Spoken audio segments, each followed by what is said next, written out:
Have you been living in your home in the Denver suburbs for say 20, 25, maybe even 30 years? You probably have a plan, don't you? Yes, stay put, keep things familiar, deal with the rest when the time comes. And honestly, for a lot of people, aging in place is the right call. But after helping homeowners across the Denver suburbs for over 20 years, I've noticed something. The mistake usually isn't aging in place. The mistake is waiting until something happens before you create a plan B. Because once life makes that decision for you, your options get smaller, fast. And that's exactly what I'm talking about today. You know, have you heard people talk about change? But do you know that there's a slow change nobody notices? Yeah, a lot of people think aging in place stops working because of one big event, a fall, a health scare, an injury, and sometimes that's true. But more often it's a series of small changes that add up quietly over time. The stairs become a little harder. The yard takes a little longer. You stop going down to the basement as often. You put off changing that light bulb because, wow, that means you have to get on a ladder. And because it happens gradually, it's easy to tell yourself, I'm fine. I'll deal with it later. Maybe next year. The house hasn't changed. Life has. And that's exactly why this catches so many people off guard. I saw it happen to a couple I'll call Tom and Carol. A two-story home. They've lived there for years. Tom told me the stairs were getting a little difficult, but they're still manageable. No need to rush. Then one afternoon he was out mowing the lawn and he threw his back out. Badly. We're talking couldn't move, couldn't work, a 5-stage treatment plan from the doctor. Suddenly,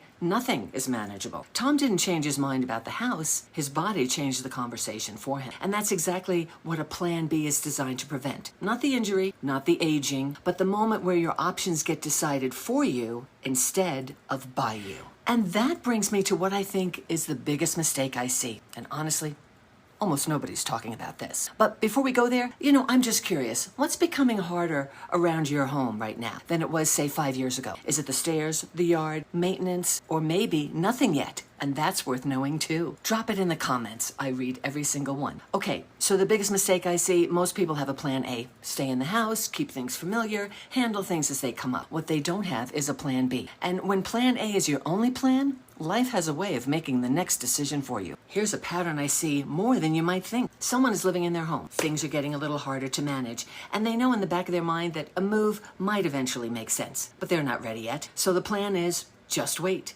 And in the meantime, they stop investing in the house. Why put money into a new furnace or a new AC or a garage door when you might be leaving anyway? And I get the logic, I really do. But here's what actually happens. First, you're still living there. So now you're living in a home that isn't quite being taken care of. And that affects your daily life more than people realize. The garage door that sticks, the HVAC system that runs but doesn't run well. The small things that add up into a house that just starts to feel tired. I had a conversation recently with someone whose neighbors over the years they'd watched put on a new roof, new windows, new HVAC systems, updating things that needed updating.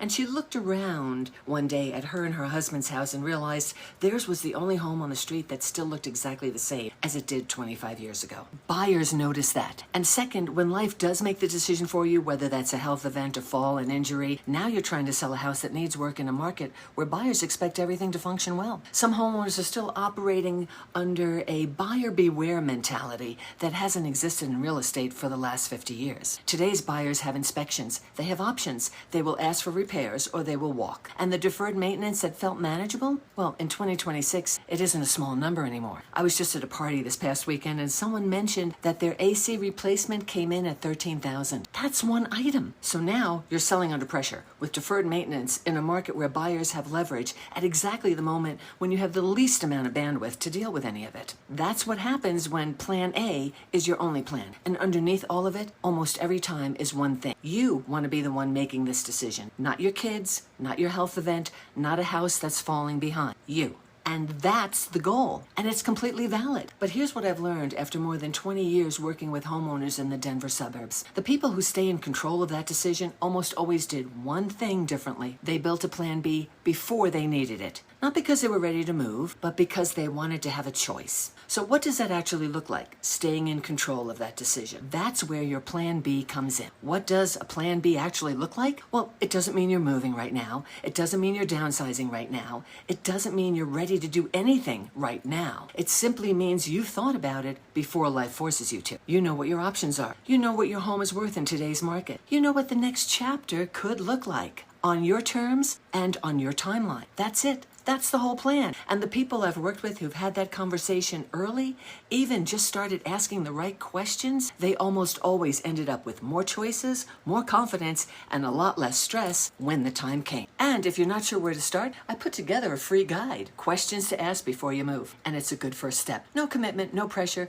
just the right questions to get you thinking clearly about what comes next. The link to the guide is down below in the description. And if you want to go deeper, I've got a video on downsizing in retirement that I think you'll find valuable. Because sometimes the biggest mistake isn't the move itself. It's waiting too long to think about what comes next. That one's coming up right after this. Hi, I'm Peggy Dursthoff with Live Denver Suburbs, powered by HomeSmart. And if you ever want to talk through where you are here in the Denver suburbs, what your options might look like, I'd love that conversation. No pressure, just clarity. I'll see you in the next video.